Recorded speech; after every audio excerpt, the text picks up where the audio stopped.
그러니까 우리가 믿는 사람들은 주님 앞에 그저 뭐 기도하고 맡기고 이렇게 나아가야 될 줄로 믿습니다. 특별히 이 12월 달은 성탄절기잖아요. 예수님을 아기 구세주로 오시는 것을 우리가 기다리는 그런 절기이기 때문에 얼마나 우리들에게는 아주 즐거운 절기라고 볼 수가 있어요. 저희가요 중고등학교 때 또 초등학교 때 우리 때는 그 국민학교 때 국민학교라고 그랬어요. 그래서 뭐 어렸을 때 뭐 크리스마스가 가까우면 그냥 연극한다고 또 그다음에 무슨 중창단 하면 거기 끼면은 나는 베이스예요. 그래가지고 맨날 끼워야 돼. 그래서 뭐 거기서 연습하고 밤에 뭐 모이고 얼마나 재밌어요. 여학생들 있지 남학생들 있지. 그런 뭐 그다음에 또 맛있는 것도 줘요. 과자 같은 거. 그러면 또 그거 먹고 찬양 준비하고 또 연극 준비하고 그래서 해마다 재밌었어요.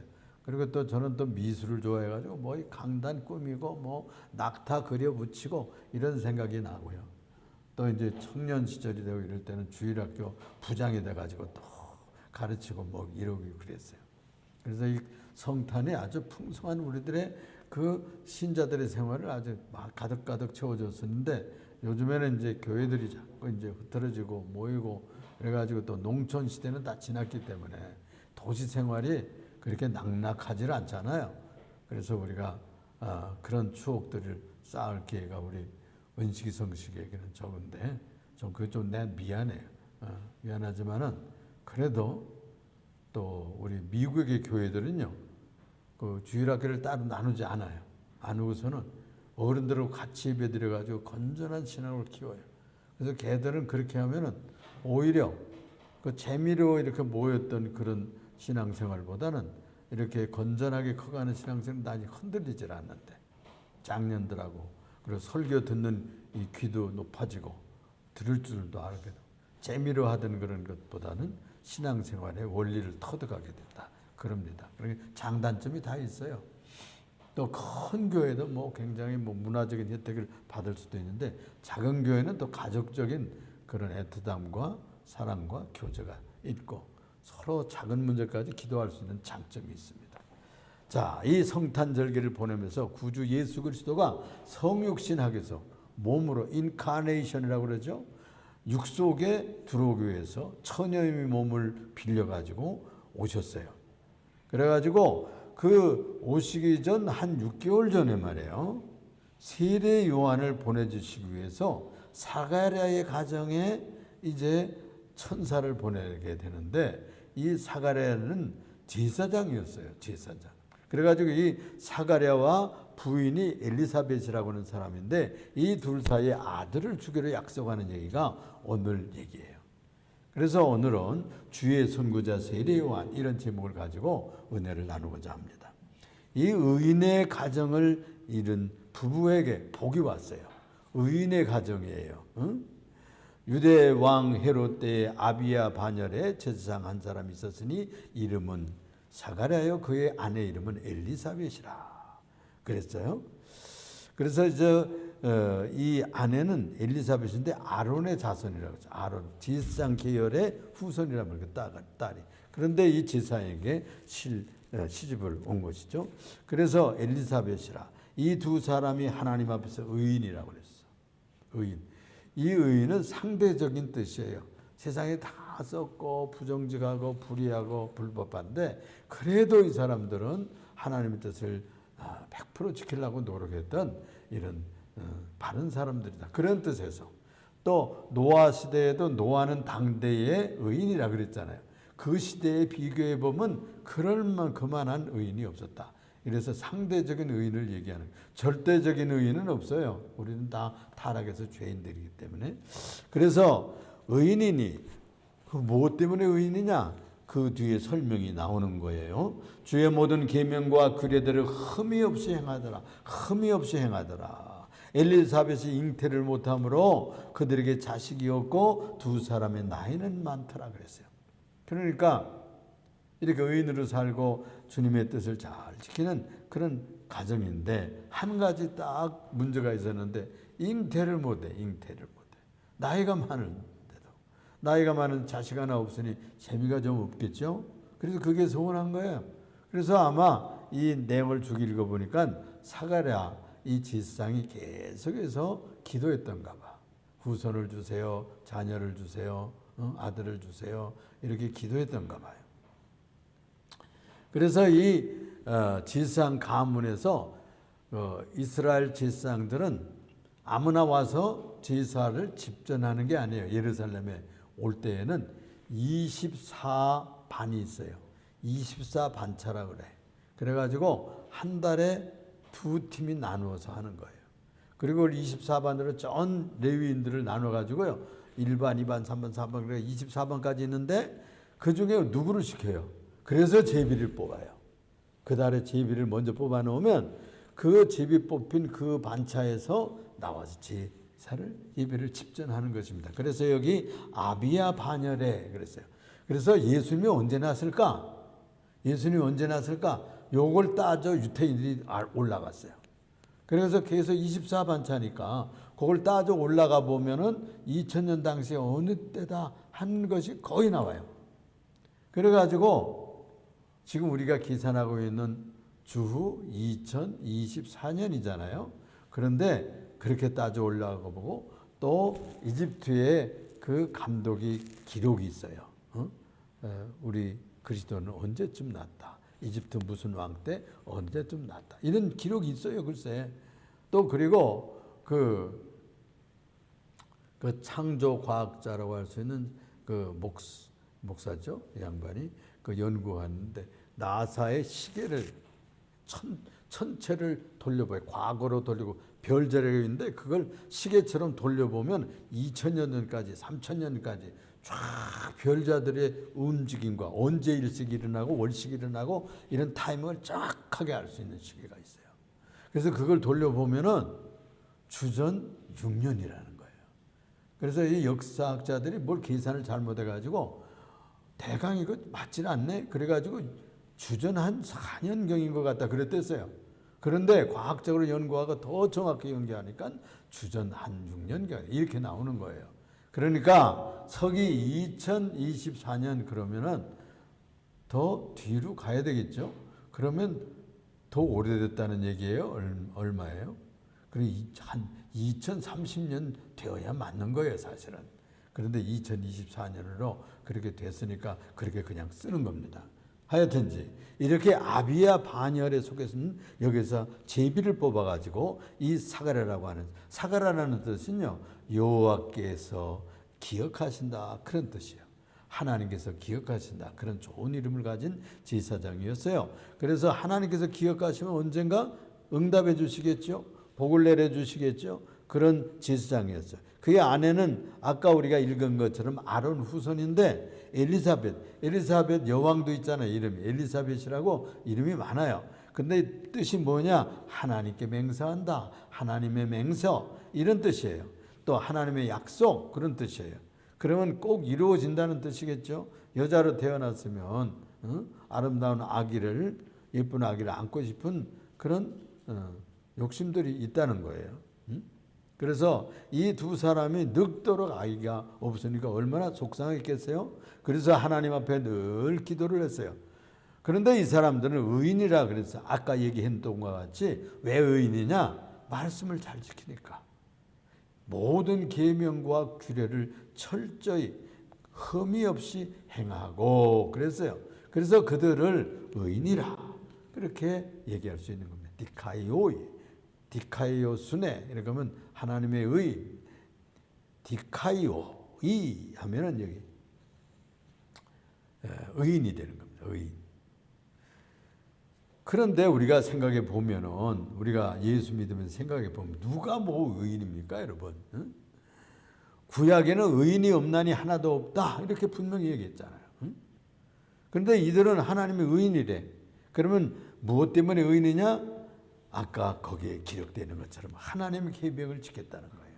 규례를 수행했던 사람들이기 때문에 말씀 잘 지키면 뭐라는 거예요? 의로운 사람들이라는 거예요. 그러니까 지금도 우리가 말씀 잘 지키면서 살면 의인이 되는 겁니다. 의인이 되는 거예요. 그런데 신약 성경에 오면 이 의인의 정의가 새롭게 정의가 돼요. 의인은 규례를 지켜야 돼, 말씀을 잘 지켜야 돼, 이런 식으로 표현을 하지 아니하고 의인은 오직 믿음으로 사는 사람들이야, 이렇게 얘기되고 있는 것이란 말이에요. 이 말씀도 사실은 구약에 있는 말씀이에요. 하박국서에 이 말씀이 있습니다. 믿음은 오직 믿음으로 사는 사람들이 의인이다. 의인은 오직 믿음으로 사는 사람들이다. 그렇게 되어 있다는 말씀이에요.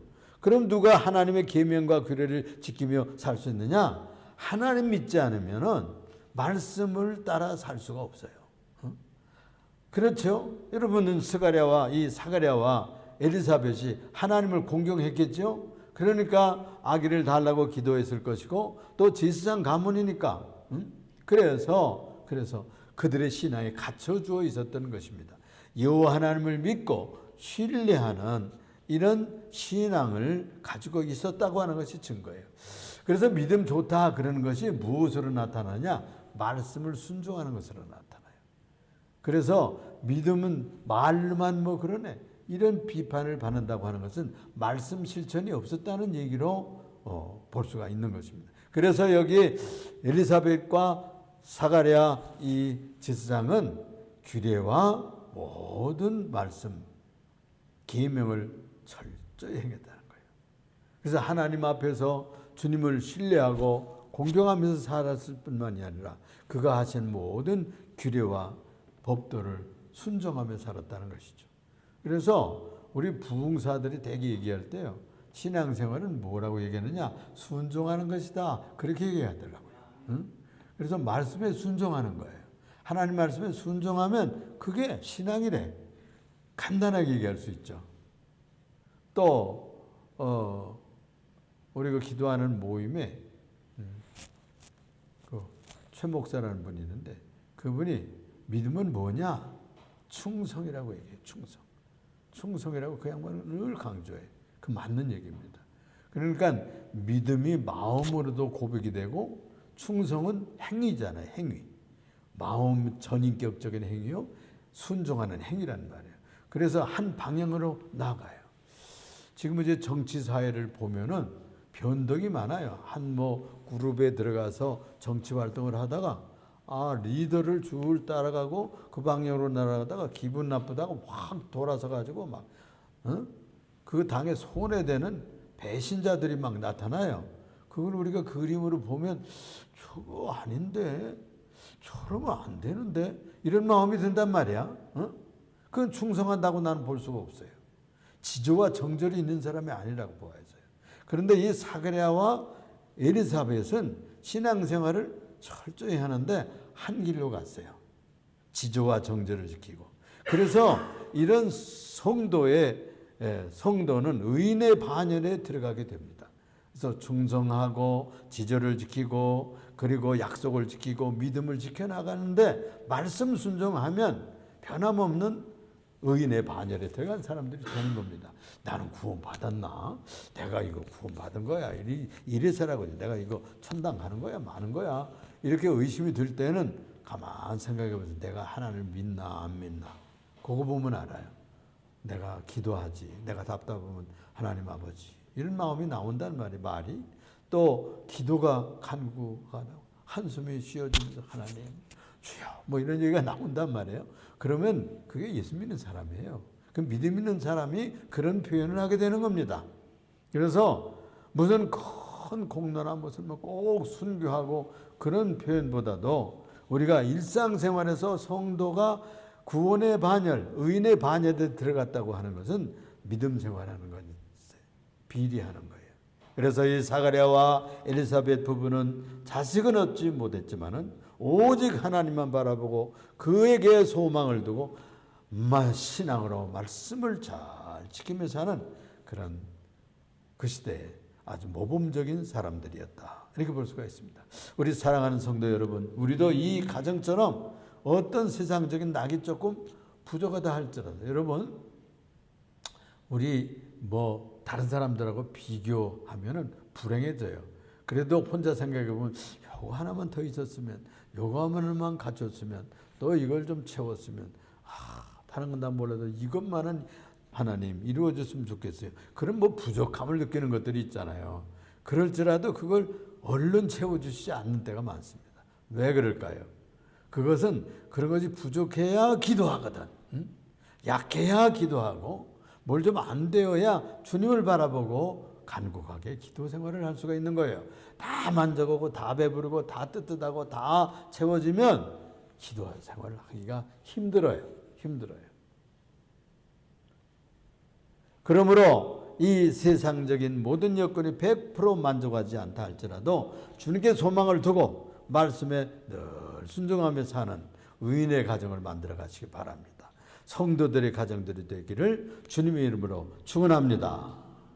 두 번째로는요, 이 사가랴는 예배하다가 분향하다가 주의 사자를 만났다. 주의 사자는 앙겔로스, 이 천사를 말합니다. 천사. 이 8절에서 12절을 보면은 제사장 사가랴가 전례대로 24반차를 따라서 제비를 뽑아서 제사장 직임을 행했어요. 그래서 마침 이 사가랴가 제비가 뽑혀가지고 성전에 들어가서 하나님 앞에 나아가서 예배를 드렸는데 분향을 했어요. 분향. 향단에다가 향을 넣고 옛날에는 분향을 했어요. 이렇게 해서 하나님과 우리 사이에 구름이 끼듯 향기가 끼어서 우리들의 죄와 부족한 것들이 가려워지도록 했어요. 그리고 하나님 앞에 우리의 기도가 올라간다는 뜻으로 분향을 한 거예요. 그래서 제사장에 올라가서 하는 것은 이스라엘의 모든 기도를 하나님 앞에 올려드린다, 그런 뜻이에요. 여러분들 계시록에 읽어볼 것 같으면 그 금대접에 천사들이 옛날에는 다 신자들은 성전 마당에 있었어요. 마당에. 그래서 그 제사장만 성전 안에 들어가고 그 분향단에 올라가서 분향을 하고 떡상에 떡을 갈아놓고 또 이렇게 등불을 감금합니다. 여기 지금 우리 정세경 기자가 여기 메노라라고 하는 칠지등대 비슷한 저건 4개밖에 없는데 유대인들은 저걸 7개를 만들었어요. 그걸 큰 금으로 이렇게 때려가지고 쳐서 만들어가지고 칠지등대를 이 분향단 옆에다 놔가지고 한 빛으로 그렇게 했던 거예요. 그런 것들은 다 점검하는 게 누가 하느냐? 제사장이 하는 거예요. 그런데 이제 분향단에서 향을 피우고 하나님 앞에 기도하고 주 앞에 기도하는데, 그리고 성전 밖에는 마당에는 누가 있어요?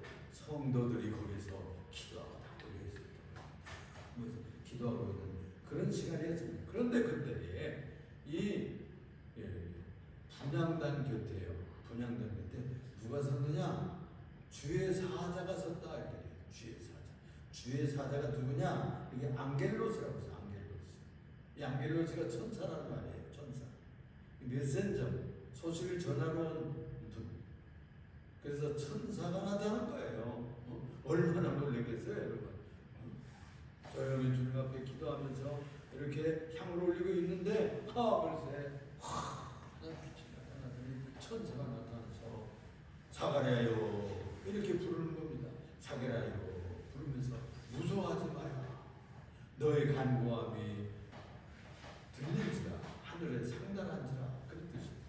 네 아내 엘리사벳이 네 아들을 낳아서 주님이 그 이름을 요한이라, 이름까지 지명해 주는 거예요. 요한이라 하라. 그래서 너의 간구함이 들린지라. 그래서 너의 간구함이 들린지라. 그러니까 나이가 많다고 그랬어요? 적다고 그랬어요? 성식 이 엘리사벳이 나이가 많다고 그랬어요? 적다고 그랬어요? 많다고 그랬죠. 그러니까 안 듣는 것 같지만 많습니다. 그러면 대개 할머니를 되고 그렇게 되면은 아기를 낳아요? 못 낳아요? 우리 보통이 못 낳죠. 못 낳아요. 그게 상식이야. 대개 뭐 50세 넘으면 잘 잉태가 하기가 힘들어요. 그 기능과 모든 것들이 퇴화하기 때문에. 그런데 이 노인들이 됐는데요, 놀라운 기적이 일어난 거예요. 기적이 일어났어요. 이 기적이 일어날 거라는 예언을 이 천사가 해주는 겁니다. 그러면서 이 이름을 그러고서는요, 이 사람이 큰 자가 된다. 메가라는 말씀, 메가스. 메가 여러분들, 폴리스 그래서 크다, 엄청나다 이럴 때 이 말을 씁니다. 위대하다. 그렇습니다. 그러니까 이 성도들이 기도하고 제사장이 기도하고 주의 종들이 기도할 때 기도가 상단하는 것입니다. 당장 안 이루어지는 것 같은데 수년을 기도했겠죠. 이렇게 나이가 다 들 때까지 이렇게 한 이유가 있었던 거예요. 딱 예수님 오시기 전 6개월 전에 잉태를 하는 거예요. 하나님 타이밍을 맞추는 위대한 사자, 하나님의 사람을 만들기 위해서 이 타이밍에 기다리고 있었던 겁니다. 그래서 이름을 요한이라 하라. 이 사람이 큰 사람이 될 것이다. 그래서 기도하면 당장 여러분들의 타이밍에 이때 해줬으면 하지만은 다른 때 이루어질 때도 있어요. 조금 일찍 이루어질 때도 있지만은 또 필요한 것은 당장 될 수도 있어요. 그런데 하나님의 때가 안 되면 한참 연기했다가 줘요. 또 이것을 달라고 했는데 다른 것을 더 좋은 것을 바꿔줄 수도 있어요. 이렇게 하나님께서 우리들의 기도를 응답해 주시는 것입니다.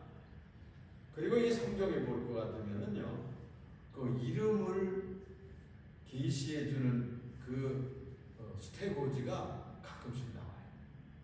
여러분들이 기억하는 그 사사들 중에 힘이 굉장한 사람 있죠. 은식이.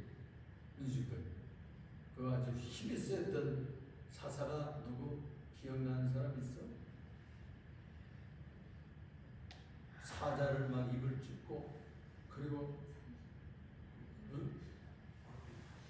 생각 안 나? 은식이, 성식이. 삼선 그래, 삼선이에요, 삼선. 삼선은 그 마노아 부인에게 계시를 줬어요. 일러줘서 이렇게 지어 삼선이라고 지어.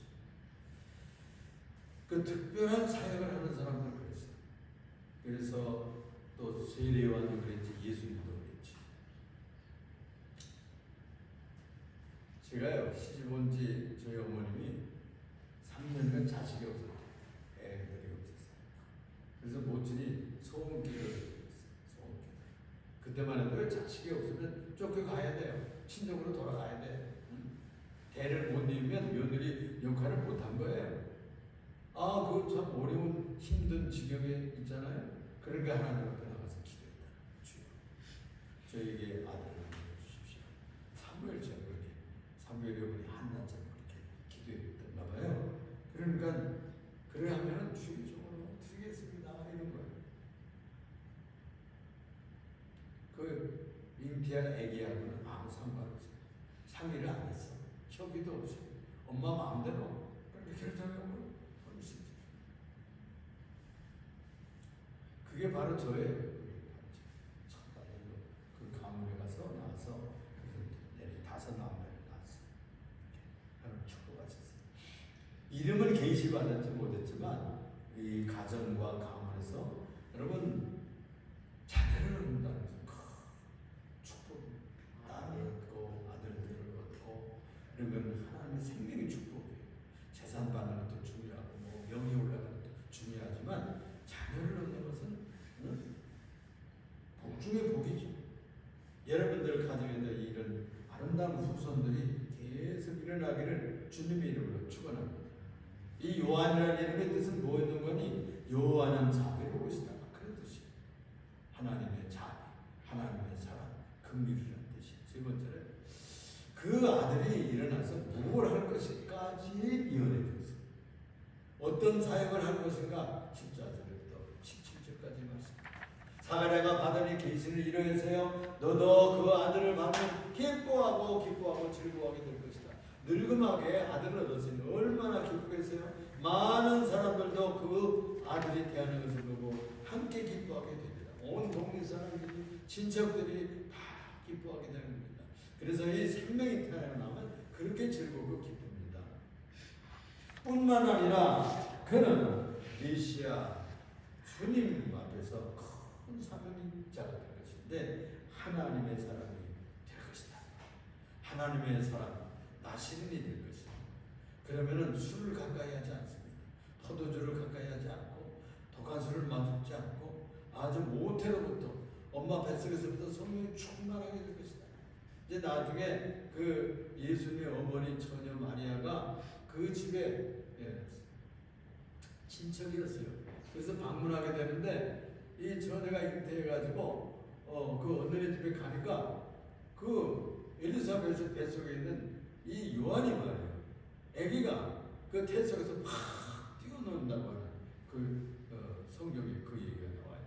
그래서 성령이 뱃속에서부터 충만했어요. 그래서 그의 결정적인 사역은 이 성령에 충만한 사람이 돼서 아주 정열적으로 일하게 되는 것입니다. 이스라엘의 많은 자손들을 하나님께로 돌아오게 할 것이다. 그러니까 죄로 떨어져 가지고 지옥에 떨어질 사람들을 회개시켜 가지고 이제 물세례를 운동합니다. 물세례 운동을 해요.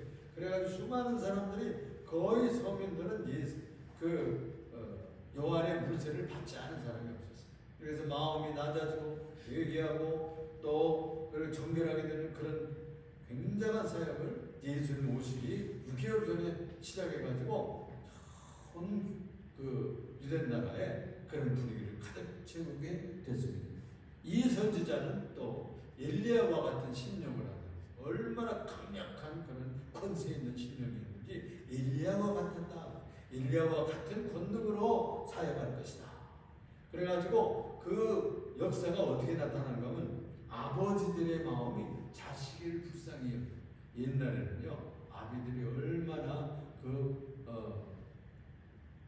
남전 여비 아이들은 어린 것들을 붙였다니까. 어린 것들 어른 높이고 노인들만 높이고 어린이들은 이자를 소파 방종환 선생님이 그걸 붙이기 시작했어요.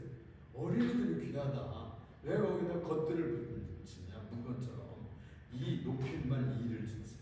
그래서 젊은이 늙은이 요즘은 오히려 늙은이는 많이 안 쓰는데 옛날에는 다 늙은이 그랬어요. 노인들. 근데 젊은이 또 어린 것들 대신에 어린이 이렇게 붙이기 시작한 것이잖아요. 그래서 아버지들의 마음이 자비와 사랑으로 자식들이 그로 기울어지고 또 거슬리고 거역하는 자들이 의인의 슬기로 돌아와서 거역하지 않게 됩니다. 그러나 저 순종하는 세대를 만들게 될 것이라고 했습니다. 따르는 세대. 그러니까 예수님이 오시면 메시아가 오시면 줄줄줄줄 따라 나서야 되지 않아요. 그래서 말씀을 듣고 그분의 진리의 길에 들어가서 천국 가야 되는데 거친 마음이 회개되지 않았으면 주님의 말씀을 전해도 잘 먹어 들어가지는 않는 거예요. 여러분 세상의 사람들 믿지 않는 사람들 앞에 가서 설교하면요 듣지 않아요. 듣지 않아요.